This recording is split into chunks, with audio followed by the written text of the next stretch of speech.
Si nous avons des gens dans notre vie qui font des erreurs, nous devons les aider et non pas les juger et les critiquer. Restez avec nous dans Jouissez de votre vie.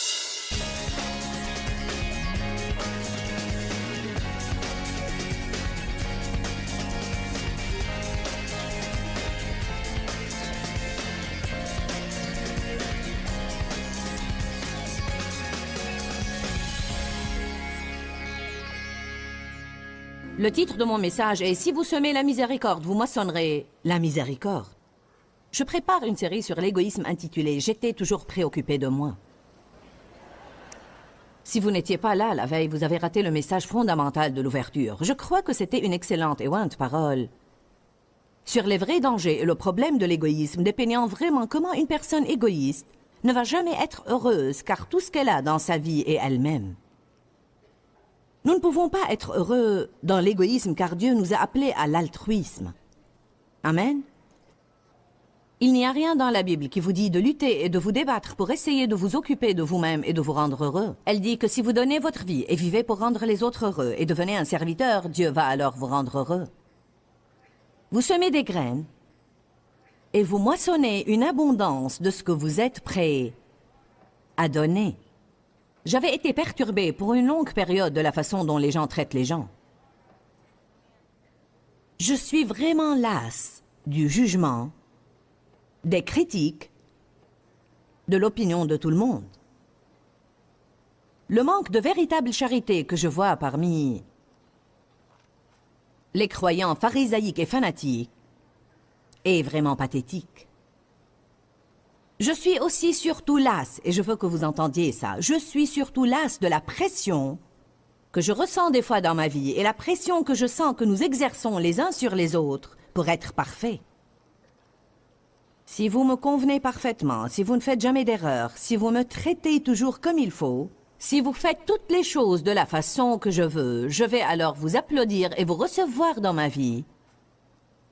Et je vais vous aimer, vous apprécier et vous accepter. Mais si vous faites des erreurs, même si je vous laisse rester dans ma vie, la moindre des choses que je vais faire est de vous faire savoir que vous avez fait une erreur.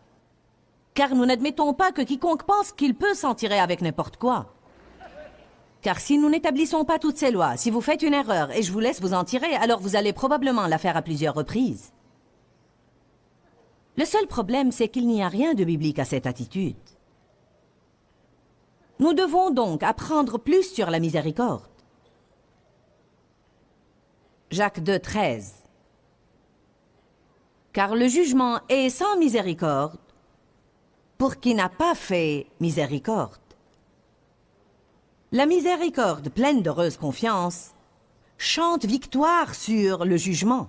Je ne sais pas exactement quelle traduction vous avez, mais le point essentiel dans la Bible dit « La miséricorde triomphe du jugement ».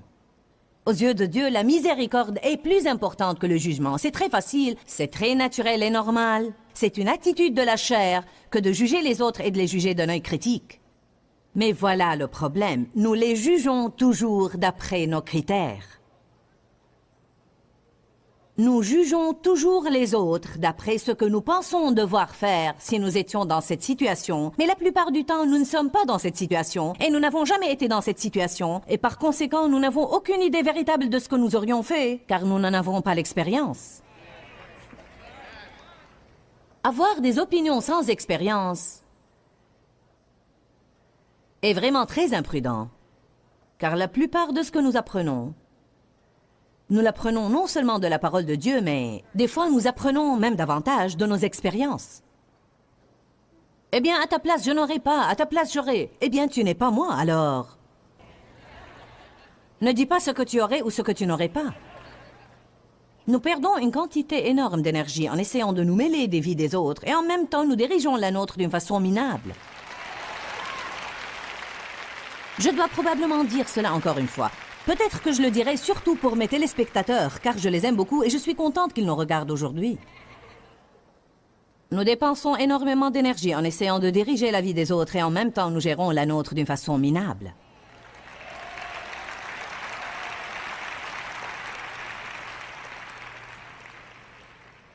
La miséricorde triomphe du jugement. Aux yeux de Dieu, la miséricorde est beaucoup plus importante que le jugement. Même Jésus a dit qu'il n'était pas venu pour juger, mais pour sauver. Si nous avons des gens dans notre vie qui font des erreurs, nous devons les aider et non pas les juger et les critiquer. Ça ne veut pas dire ne jamais corriger les autres. Ça ne veut pas dire ne pas affronter les autres. Je ne parle pas de ne pas faire face aux problèmes. Je ne parle pas de laisser tout le monde vous marcher sur les pieds, vous insulter et vous maltraiter. Mais je parle vraiment de ces cas extrêmes. Et vous discernez par l'Esprit de Dieu quand vous devez affronter quelqu'un. Et vraiment, vous ne devez pas l'affronter pour vous, vous devez l'affronter pour lui. Car si vous laissez quelqu'un vous marcher sur les pieds et vous maltraiter, ou si vous laissez un de vos enfants vous parler avec insolence et vous êtes miséricordieux avec lui, ce n'est pas la miséricorde, c'est ne pas vouloir faire face au problème. Je vais dire une chose et vous pouvez en faire ce que vous voulez. Je crois que beaucoup de relations représentées dans cette salle aujourd'hui et que des multitudes d'autres représentées par les gens qui regardent ce programme maintenant sont vraiment en difficulté. Et si quelque chose n'arrive pas, les relations vont continuer telles quelles pour rendre tout le monde malheureux, ou bien, au bout du compte, elles vont se terminer et n'existeront plus. Et je crois que beaucoup de ces relations peuvent être sauvées en ce moment, aujourd'hui, si vous écoutez la parole de Dieu aujourd'hui, et si vous prenez une attitude miséricordieuse envers les défaillances et les erreurs des autres. Y a-t-il quelqu'un ici qui pense qu'il n'aura jamais besoin de miséricorde dans sa vie de nouveau? Vous n'avez pas entendu ma question. J'ai dit, y a-t-il quelqu'un ici qui pense qu'il n'aura jamais besoin de miséricorde de nouveau? Peut-être que je vais vous faciliter la chose, car je veux que vous compreniez bien. Combien d'entre vous savent qu'ils ont besoin de miséricorde chaque jour de leur vie? D'accord. Je me demande combien de fois Dieu est miséricordieux envers nous et nous ne le savons même pas. Je me demande combien de fois dans un même jour, Dieu laisse passer nos fautes et nos erreurs et il ne nous en dit même rien. Combien de fois il nous bénit quand nous ne le méritons pas? Je me demande combien de fois il nous tire d'affaire ou nous sauve la vie. Je me demande combien de fois il dit « Eh bien, je comprends tes circonstances, je comprends pourquoi tu as fait ça, je comprends d'où tu viens. Je vais t'accorder un peu de miséricorde. Je vais t'accorder un peu d'espace, je veux t'accorder un peu de temps. » Amen. Si nous savons que nous allons avoir besoin de cette miséricorde, la Bible nous dit clairement qu'il n'y a qu'une façon de l'avoir et c'est de la donner. Nous devons comprendre cette partie du sujet. Maintenant, quand nous sommes ignorants, la grâce de Dieu nous couvre bien des fois, mais quand nous commençons à apprendre, en d'autres termes, Paul persécutait les chrétiens, et Dieu était miséricordieux avec lui. Vous allez dire, Paul n'était pas miséricordieux, mais il a reçu la miséricorde. Mais il a dit qu'il avait reçu la miséricorde et la grâce de Dieu car il était ignorant. Mais lorsque nous ne sommes plus ignorants, une fois que vous avez entendu ce message, une fois que vous avez entendu Matthieu 7 qui dit « Ne jugez pas et ne critiquez pas les autres afin que vous ne soyez pas jugés et critiquez vous-même », une fois que nous avons lu ces passages, alors nous n'allons plus recevoir le même degré de grâce et de miséricorde car maintenant nous devenons responsables de ce que nous savons. C'est une façon de le dire. Voilà une autre façon de le dire. Et écoutez bien cette partie. Dieu ne s'attend jamais à ce que je donne ce que je n'ai pas. Mais une fois que j'ai une chose de lui qui m'est donnée gratuitement, il s'attend alors à ce que je la donne. Dieu m'a donné son pardon inconditionnel. Il s'attend maintenant à ce que je le donne aux autres. Il m'a donné la miséricorde. Il s'attend à ce que je sois miséricordieuse.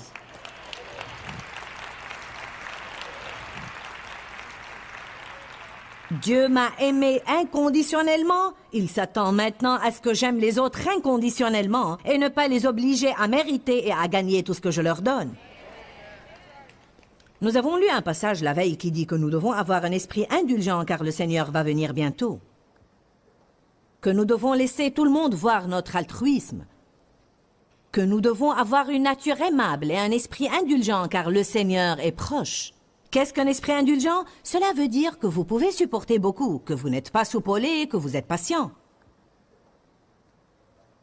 Cela peut être une autre façon de dire que nous allons être miséricordieux.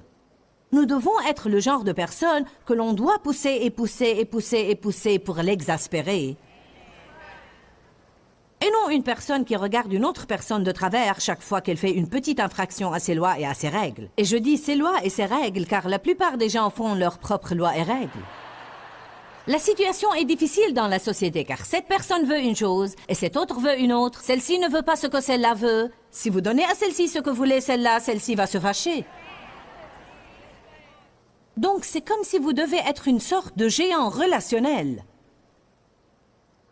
Une sorte d'Einstein de relation pour vous en sortir parmi les gens et savoir exactement ce que tout le monde attend de vous. Une personne veut que vous parliez, une autre ne veut pas que vous parliez. Quelqu'un veut votre opinion, l'autre ne la veut pas.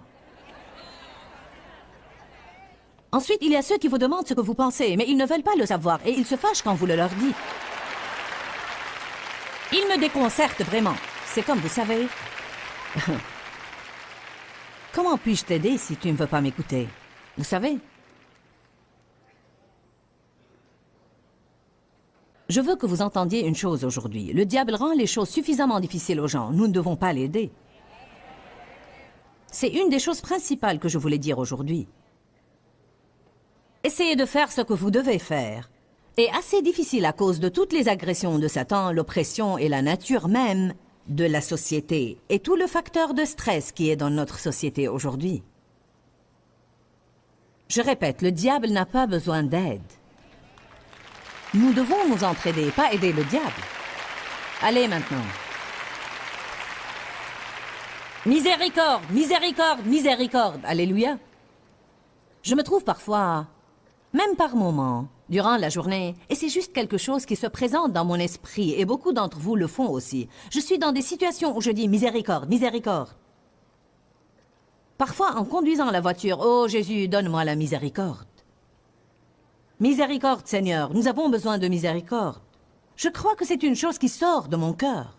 Tout d'abord, c'est un cri pour la miséricorde dans ma vie. Et puis, je pense que c'est une révélation spirituelle sur comment la miséricorde doit affluer parmi le peuple de Dieu. Une fois de plus, je ne dis pas de ne pas faire face aux choses, mais je dis que les gens vont à une extrême ou à l'autre, soit qu'ils s'occupent de tout dans leur vie et doivent fermer les yeux sur certaines choses et laisser passer certaines choses, soit qu'ils ne s'occupent de rien et laissent les gens les insulter et les maltraiter. La chair aime toujours les extrêmes d'une façon ou d'une autre. La chair ne sait rien de l'équilibre et nous avons besoin d'équilibre. Nous devons avoir un discernement qui vient de Dieu pour savoir quand affronter quelqu'un et quand laisser les choses passer. Chaque membre d'une famille a de mauvaises habitudes. Chaque membre d'une famille a de mauvaises habitudes. Chacun de nous. Il y a des choses que Dave fait et il y a des choses que moi je fais. Dieu m'enseigne à travers ma vie quotidienne, juste comme il vous enseigne. Et une des choses que j'ai remarquées, c'est que chaque fois que Dave laisse, nous avons ces armoires où les lumières restent allumées si vous ne fermez pas la porte. Alors chaque fois que Dave laisse la porte de son armoire ouverte, c'est difficile pour moi d'aller simplement fermer la porte de l'armoire. Je dois le lui dire. Pourquoi prenons-nous tout ce plaisir à dire aux autres tout le temps ce qu'ils ont fait de mal et comment nous l'avons arrangé? Tu as laissé ta lumière allumée de nouveau. 3 jours plus tard, tu as laissé ta lumière allumée de nouveau. L'autre soir, tu as laissé ta lumière allumée de nouveau. Mais ce n'est pas vrai. Combien de fois tu vas laisser cette lumière allumée? Amen. Oui, vous devez apprendre à vos enfants de ne pas laisser les lumières allumées dans toute la maison. Je ne parle pas de ce genre de choses. Mais je dis que lorsque nous traitons d'adulte en adulte, nous ne devons pas mentionner chaque petit rien qui ne va pas. Semez la miséricorde, vous allez la moissonner. Qui ne veut pas entendre parler de chaque petite erreur qu'il fait? Qui pense parfois, ne peux-tu pas simplement me couvrir? La Bible dit, la charité couvre. N'est-ce pas? La charité couvre une multitude de péchés. Voilà comment vous pouvez rentrer chez vous et vous entraîner à faire ce que je prêche aujourd'hui. Commencez juste Avant de dire à quelqu'un ce qu'il a fait de mal, encore une fois, tu as laissé tes chaussettes par terre de nouveau. Tu n'as pas remplacé le papier toilette de nouveau. Tu as fait sortir de l'eau de la baignoire de nouveau. Vous n'allez pas croire combien de petits riens absurdes qui ne changent même rien sont représentés ici même dans cette salle aujourd'hui. Les choses que font les personnes avec lesquelles vous vivez vous rendent vraiment fou. Et savez-vous quoi? Peut-être que si nous nous taisions à propos de certaines d'elles, Dieu délivrerait des gens.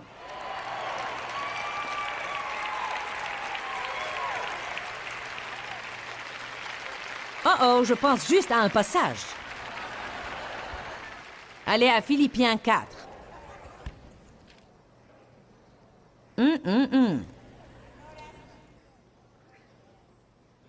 Je ne me suis même pas rendu compte que ce passage auquel je viens de penser allait avec celui de l'ouverture de la veille. Dieu soit loué. Cela veut dire qu'ils vont ensemble. Philippiens 4:5. Que tous les hommes connaissent et perçoivent et reconnaissent votre altruisme, votre amabilité, votre esprit indulgent. Le Seigneur est proche, il va venir bientôt. Ne vous inquiétez pas et ne vous souciez de rien, mais en toutes circonstances et en tout, par des prières et des supplications, avec des murmures, des plaintes et des complaintes. Non? Alors, si je prie et je dis, Dieu, s'il te plaît, j'ai besoin que tu travailles sur Dave à ce niveau, ou j'ai besoin que tu travailles sur un de mes enfants, ou j'ai besoin que tu t'occupes de cette personne. Dieu, j'ai besoin que tu les aides à être plus responsables à ce niveau. Je prie Dieu et je me fie à toi, car je ne peux pas les changer. Quelqu'un peut avoir une révélation qu'il ne peut pas changer les gens? Dieu seul peut changer les gens. Vous pouvez établir des règles et des lois, et vous pouvez tracer vos petites lignes et votre petite boîte où ils doivent vivre pour vous rendre heureux. Mais si le cœur n'est pas changé, écoutez-moi bien, d'une façon ou d'une autre, ils trouveront un moyen de sortir de votre boîte.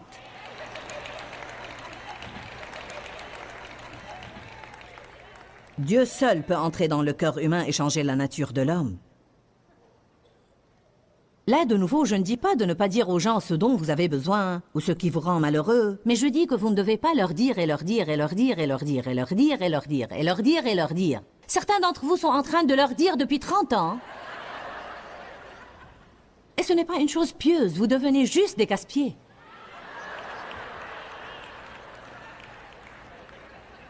Oh.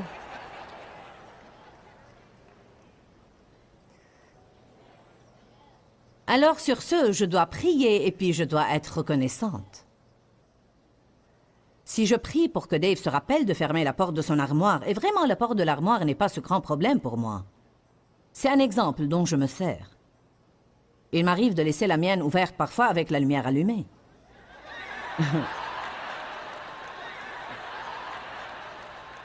ou n'importe quoi. En ce moment, je me sens si aimante envers Dave, je ne peux pas penser à une chose qu'il fait qui mérite.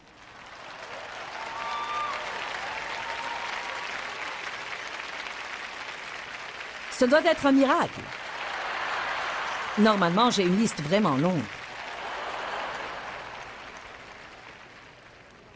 Eh bien, une chose qu'il fait... Vous savez, Dave a 63 ans, mais il pense toujours qu'il est adolescent. Donc, il aime les voitures de grande puissance. Et il aime appuyer sur l'accélérateur. Je veux dire, la voiture qu'il conduit, vous êtes comme... Il le fait toujours, et lorsque je m'y attends le moins, c'est comme... Je lui ai dit, un de ces jours, tu vas me donner un coup de fouet. Alors je disais, Dave, tu n'es pas obligé de conduire comme ça. Oh oui, j'ai dû m'écarter de son chemin, sinon il nous aurait percutés, chérie. J'ai dit, ce n'est pas vrai. Ce n'est absolument pas vrai. Tu aimes juste faire ça.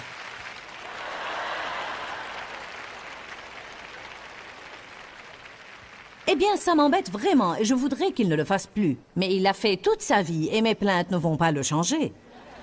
Alors voilà mon opinion. Quelle que soit la chose qui vous irrite dans une autre personne, priez à son propos, mais alors vous devez prier et remercier Dieu parce qu'il œuvre et il la change. Vous ne pouvez pas prier et ensuite continuer d'embêter la personne parce que cela contredit vos prières. Est-ce que quelqu'un peut louer Dieu ce matin?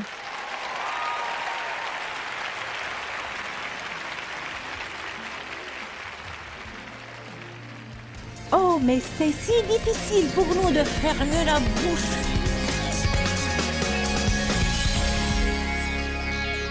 Si vous êtes une de ces personnes parfaites qui ne font jamais d'erreur, je suis navrée de vous avoir fait perdre votre temps aujourd'hui car je sais que vous n'aviez besoin de rien de ce que je vous ai dit.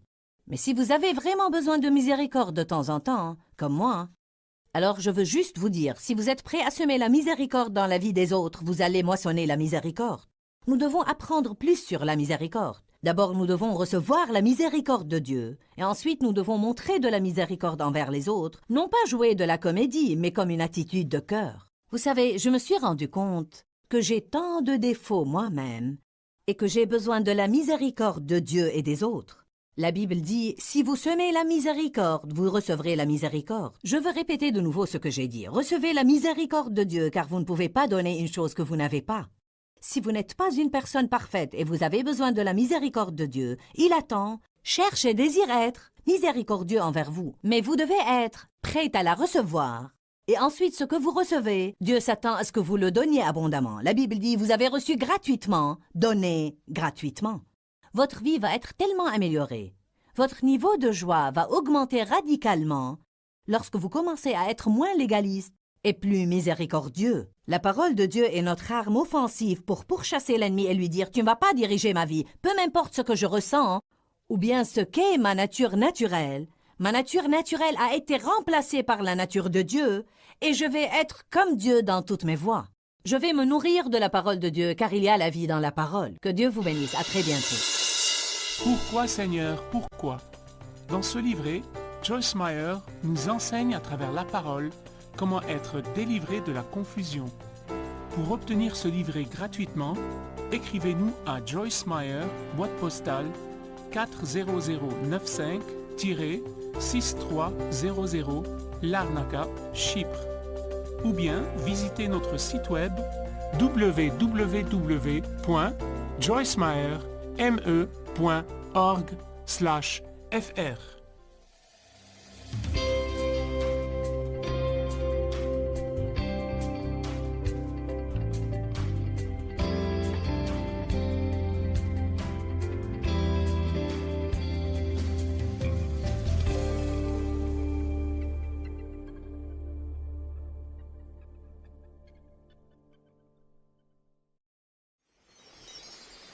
Reconnaître notre incompétence et nos défauts et nous rendre compte de la miséricorde de Dieu envers nous, nous qualifie à aller vers quelqu'un d'autre avec tendresse, gentillesse et amabilité et essayer de l'aider à sortir de ses problèmes pour son bien. Restez avec nous dans Jouissez de votre vie.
Dieu n'est pas comme les gens.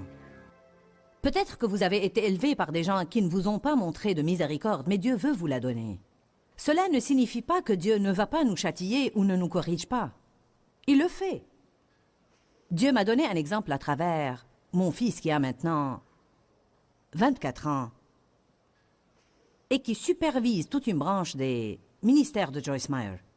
Mais à l'époque où Dieu a commencé à m'apprendre cela, Danny n'avait que 10 ou 11 ans et il était très indiscipliné. Il a un côté qui aime vraiment s'amuser. Et il est joyeux par nature. Et il a en même temps un côté discipliné en ce qui concerne les affaires. À l'époque, il avait l'air d'être insouciant, sans aucune discipline. Et il voulait juste s'amuser. Il ne se souciait absolument de rien. Tant que c'était amusant, c'était bien et super. Je l'envoyais pour balayer le porche et je le voyais danser avec le balai. Nous avions fait tout notre possible pour lui apprendre un peu de discipline et nous lui avions donné une liste de règles. Si tu suis les règles, tu auras une étoile. Si tu as assez d'étoiles, tu auras un cadeau. Vous savez le système. Ce n'est pas mal pour essayer d'apprendre les valeurs à nos enfants, mais bien des fois nous appliquons ce même système sur nous-mêmes dans notre relation avec Dieu.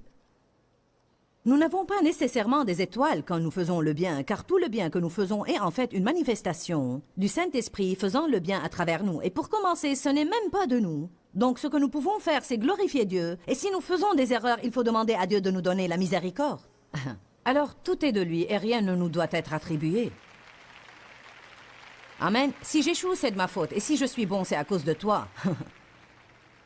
Car c'est toi qui me rends bon. Donc, nous essayons de lui apprendre la discipline et il avait des règles accrochées à sa porte. Comme fais ton lit, sors les poubelles, fais la toilette au chien, vous savez, blablabla. Et le Seigneur m'a fait comprendre un jour comment la charité inconditionnelle et la vraie relation fonctionnent. Il a dit, si le brute du quartier poursuit Danny, et il arrive en courant à la maison criant que le brute du quartier a pris sa balle et l'a envoyée dans l'égout, tu ne vas pas dire, oh Dave, j'entends notre fils appeler au secours. Je crois que le brute du quartier le tourmente de nouveau. Laisse-moi courir vite en bas pour vérifier sa liste. Et voir s'il a fait ce qu'il devait faire. Et si c'est le cas, tu peux sortir l'aider. Mais s'il n'a pas fait ce qu'il était censé faire, alors tant pis pour lui. Dieu s'est servi de cet exemple pour m'apprendre qu'il n'est pas comme ça avec nous. Je suis son enfant et nous avons une relation. Et oui, je fais des choses vraiment bêtes. Des jours, je dis, je n'arrive pas à croire que j'ai agi de la sorte. Je n'arrive pas à croire que je suis restée ici à m'apitoyer sur mon sort, alors que j'ai ce ministère mondial et que j'enseigne aux autres, ne vous apitoyez pas sur votre sort. Je n'arrive pas à croire, Dieu, que je suis tombée dans ce piège diabolique de nouveau. Quand je demande l'aide à Dieu, il ne me dit pas, eh bien, laisse-moi vérifier ta liste. Il me châtie, il me corrige, il ne me laisse pas m'en tirer tout simplement, mais il n'arrête pas de me donner son aide pendant ce temps.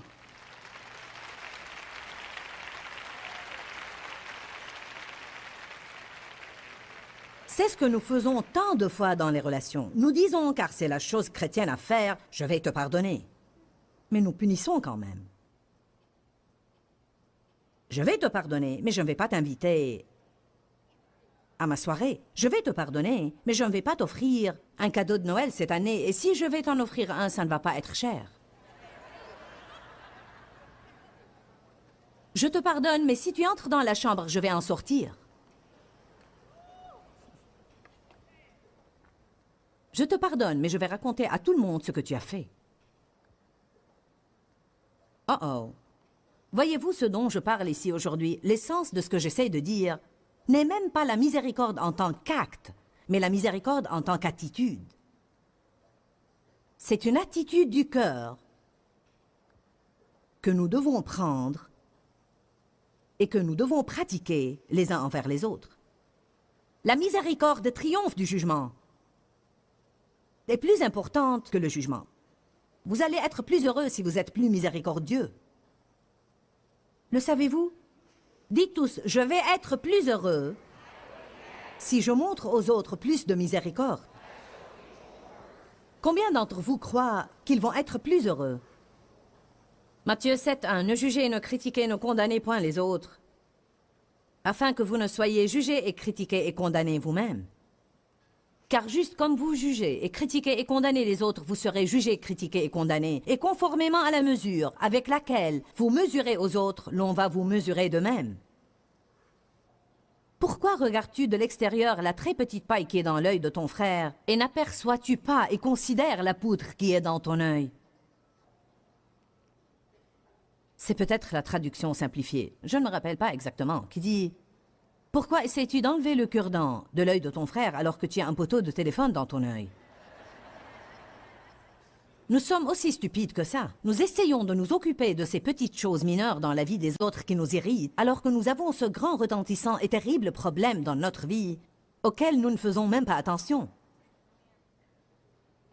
Comment peux-tu dire à ton frère « Laisse-moi ôter la paille de ton œil » alors qu'il y a une poudre dans ton œil? Hypocrite! Ôte premièrement la poutre de ton œil, et alors tu verras comment ôter la paille de l'œil de ton frère. Que veut-il dire là? Jusqu'à ce que tu aies vu tes propres défauts et que tu en sois humilié, tu ne sauras jamais aider ou t'occuper de quelqu'un d'autre. Car reconnaître notre incompétence et nos défauts et nous rendre compte de la miséricorde de Dieu envers nous, nous qualifie à aller vers quelqu'un d'autre avec tendresse, gentillesse et amabilité et essayer de l'aider à sortir de ses problèmes pour son bien. La Bible dit dans Galates 6:1, « Si un de vos frères ou sœurs est surpris en quelque faute, vous devez le redresser avec un esprit de douceur, de peur que tu ne sois aussi tenté. » Alors c'est l'attitude qui compte. Non pas « mince alors, à ta place je n'aurais pas fait ça pour sûr ». Eh bien tu ne le sais pas. Les gens doivent surtout ne pas essayer de corriger les gens sur lesquels ils n'ont aucune autorité. C'est une chose d'aller à quelqu'un qui travaille pour moi et qui ne fait pas ce que je lui demande de faire et de lui dire un mot de conseil ou de correction. Mais c'est une autre chose pour quelqu'un de se mêler des affaires de quelqu'un d'autre alors que ça ne le regarde pas du tout. En fait, j'ai lu une déclaration il y a 2 ans de là qui dit « N'aie pas d'opinion là où tu n'as pas de responsabilité. » Ouh, Jésus, alléluia! J'exaspère quelques personnes ici. Mais ça ne fait rien, nous avons besoin de nous exaspérer de temps en temps. Hypocrite! Ôte premièrement la poutre de ton œil et alors tu verras comment ôter la paille de l'œil de ton frère. Vous avez reçu gratuitement, donné gratuitement. Quelle est la miséricorde? Écoutez cette définition, j'aime ça. Webster dit que c'est une gentillesse qui dépasse ce qui peut être attendu ou exigé par la justice. En d'autres termes, la miséricorde n'est pas du tout juste. Elle est complètement insolite. C'est pourquoi devrais-je être bon envers toi après ce que tu as fait? Pourquoi donc devrais-je te bénir après ce que tu as fait? Car c'est la miséricorde. Amen. J'ai eu un mauvais jour d'émotion charnelle cette semaine. Un jour où j'ai vraiment explosé. Juste comme, regardez, je suis de mauvaise humeur. Laissez-moi tranquille. Dieu merci, je ne le fais plus trop souvent, mais j'ai simplement flanché et j'ai explosé juste comme... Eh bien, je me fiche de tout et de tout le monde. Je suis fatiguée, je me sens exploitée et maltraitée. Personne ne m'aime, je vais sortir et aller souffrir en silence, je ne fais que travailler.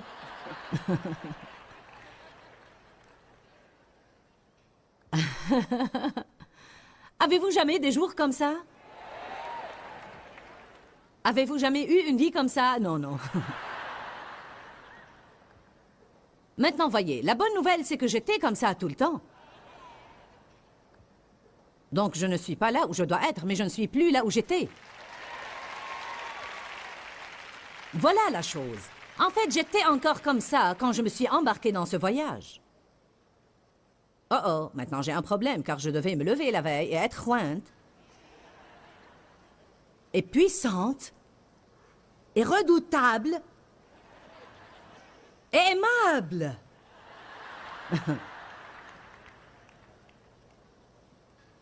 De quoi j'avais besoin? La miséricorde.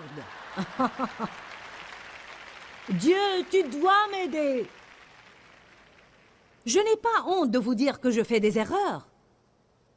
Je n'ai pas honte de ça, car tout le monde le sait de toute façon.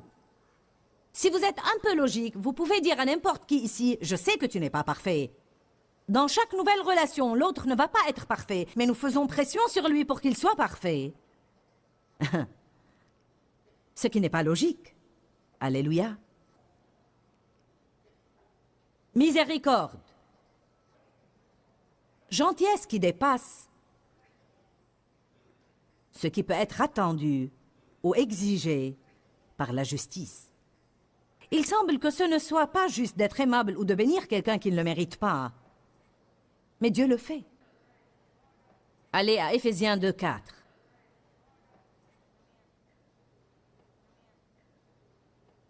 Y a-t-il quelqu'un là aujourd'hui qui peut penser à une relation qu'il a et où il doit être plus miséricordieux? D'accord.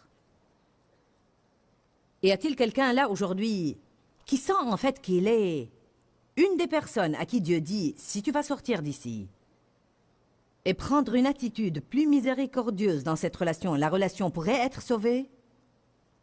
Amen. Savez-vous ce qui cause la rupture des relations? Le fait de tenir compte des fautes qu'une personne fait et de méditer sur elles. Méditer sur elles jusqu'à ce qu'elles deviennent si grandes qu'il ne s'agit plus que de ça. Combien les choses pourraient être différentes si en fait nous tenions compte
et vraiment faisions attention et méditions sur toutes les petites choses que quelqu'un fait de bien. Mais celle-ci défile si vite, et puis il fait une erreur et nous commençons. Toute la journée, toute la nuit, et 3 jours plus tard, nous disons. À l'intérieur de nous, nous disons, je n'arrive pas à le croire, tu sais, j'avais un besoin et tu n'as pas satisfait mon besoin.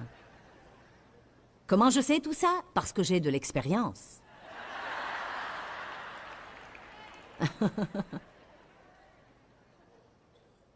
Je n'ai pas besoin d'aller acheter des livres de sermons pour prêcher. Il me suffit de mettre ma vie par écrit.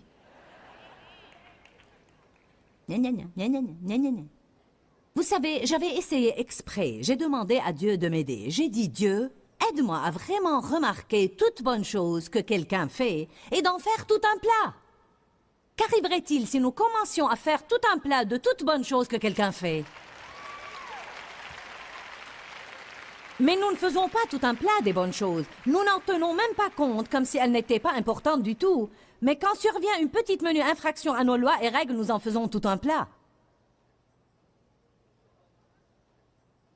Je vais prier pour vous, priez pour moi. Commençons vraiment à remarquer les bonnes choses que les autres font. Mentionnons-les. C'est ce qui guérit les relations et les rend profondes et solides. L'édification, et non la démolition. Édifier veut dire bâtir. Encourager veut dire aider à avancer au niveau supérieur.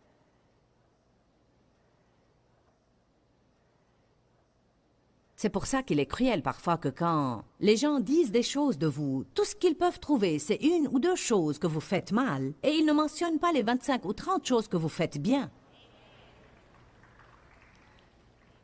Cela fait échouer tout le monde. C'est comme... Ne puis-je jamais faire assez? Quand est-ce que cela va suffire? Dans le système du diable, jamais. Donc nous devons rester dans l'esprit de Dieu et non dans l'esprit diabolique, égoïste et égocentrique. Très bien. Éphésiens 2, verset 4 dit « Mais Dieu, si riche en miséricorde, à cause d'eux et pour satisfaire au grand, magnifique et intense amour dont il nous a aimés, même lorsque nous étions morts, par suite de nos défauts et offenses, nous a rendus à la vie ensemble en association et en union avec Christ. Il nous a donné la vie même de Jésus, la même nouvelle vie avec laquelle il l'a stimulé. Car c'est par grâce, c'est-à-dire la faveur et miséricorde que vous ne méritiez pas, que vous êtes sauvés, délivrés du jugement et rendus participants au salut du Christ. Lorsque j'étais morte par mes offenses, lorsque je ne me souciais guère de Jésus, pour beaucoup d'entre nous, lorsque nous blasphémions son nom, il avait les bras tendus vers nous et son esprit merveilleux nous poursuivait. Lorsque nous étions morts dans nos offenses, et avant même de venir sur la planète Terre, Jésus est mort pour chacun de nous.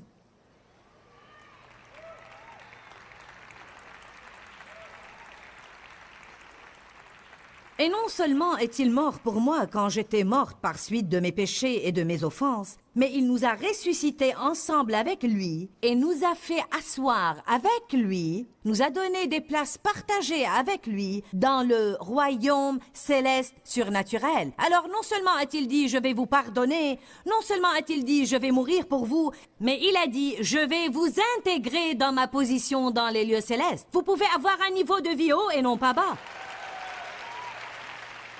Alléluia! Il nous a ressuscités ensemble avec lui et a dit « Asseyez-vous là à côté de moi, sur mon trône, dans mon royaume céleste. » Mais Dieu, je ne le mérite pas. C'est ce qui est si merveilleux. C'est ce qui nous fait aimer Jésus tellement. Et savez-vous ce qui va vous attirer des amis et amener les gens à vous aimer? Si vous avez avec eux cette même attitude que Jésus avait avec vous. Hébreux 4, 15, 16 dit « Nous avons un souverain sacrificateur qui compatit à nos faiblesses et à nos infirmités. » Je crois que les gens ont besoin de compréhension. Je sais que c'est une chose dont je suis affamée dans ma vie. Et ce doit être une chose dont nous avons besoin, car la Bible dit que Jésus nous comprend. Pourquoi la Bible nous dit qu'il nous comprend si nous n'en avons pas besoin? Combien d'entre vous sentent qu'ils ont besoin de quelqu'un qui les comprenne?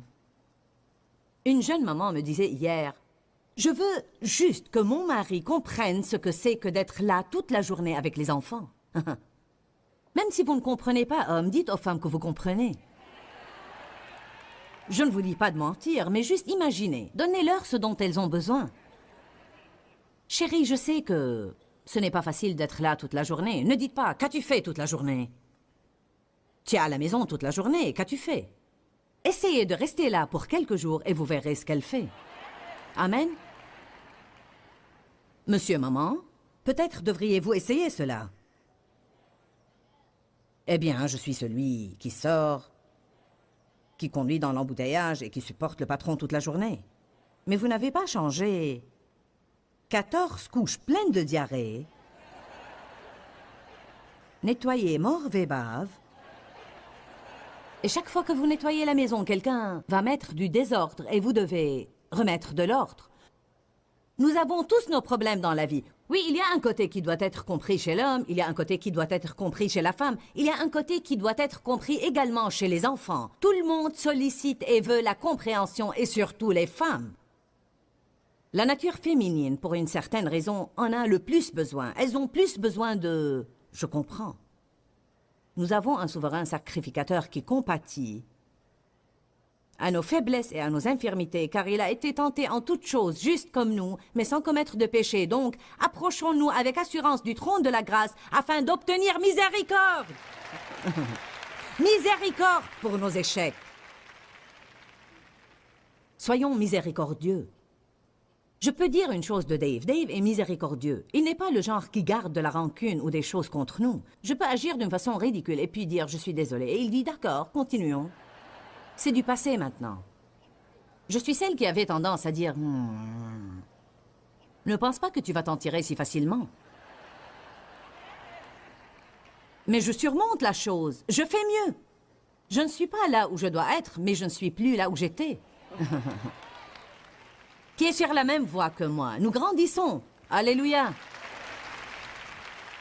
Je me rappelle quand nous nous étions d'abord mariés et je refusais de parler à Dave pour des jours. Il me disait, tu ferais mieux de me parler aujourd'hui car la semaine prochaine tu vas me parler. Et tout ce que tu fais, c'est de perdre toute une semaine. Maintenant, c'est la logique masculine, mais elle n'avait rien fait à mes émotions. Car voyez-vous, je n'avais pas envie de lui parler. Mais il a dit, en ce même temps, la semaine prochaine tu vas me parler. Pourquoi ne pas me parler aujourd'hui? C'était logique. Mais nous avons du mal à être logiques quand nous sommes furieux.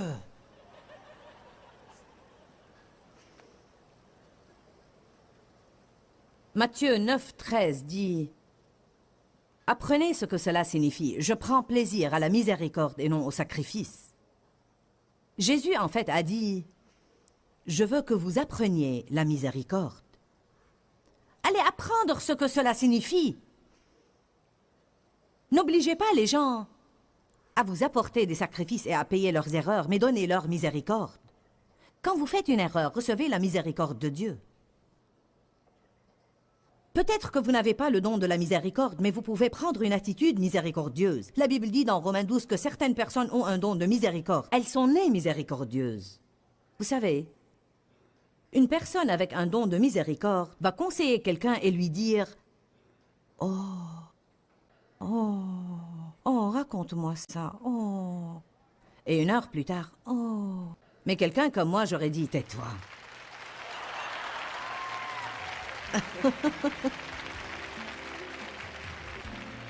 Il m'a suffi d'un seul regard et j'ai compris quel est ton problème. Je n'ai pas besoin d'étudier l'histoire.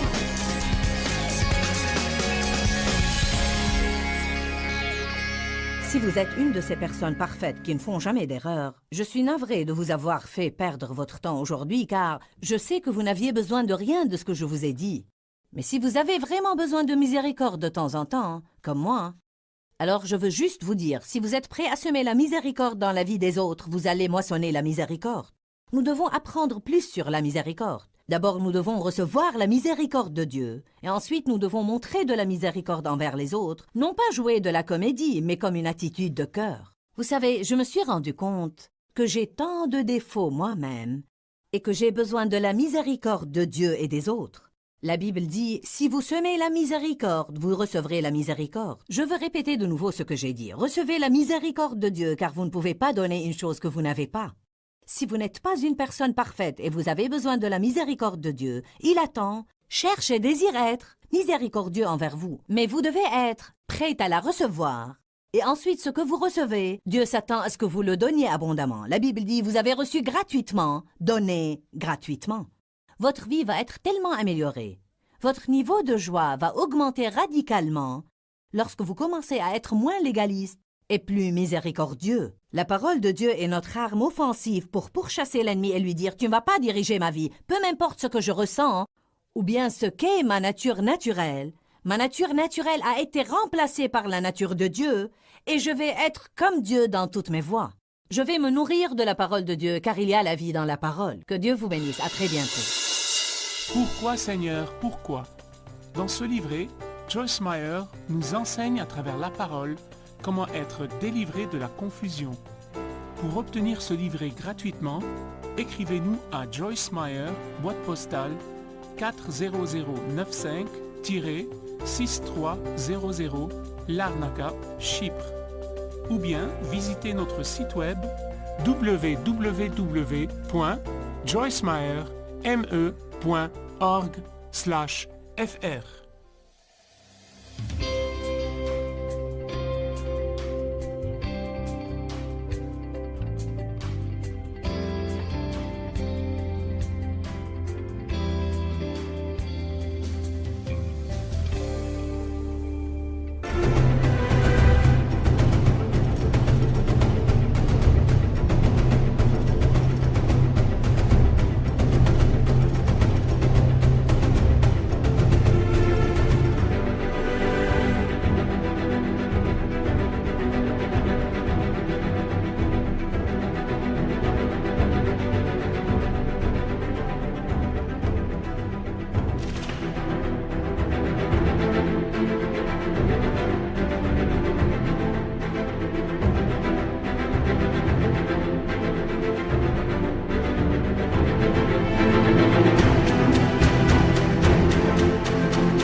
khắp phương trời vẫn nhớ tới quê hương.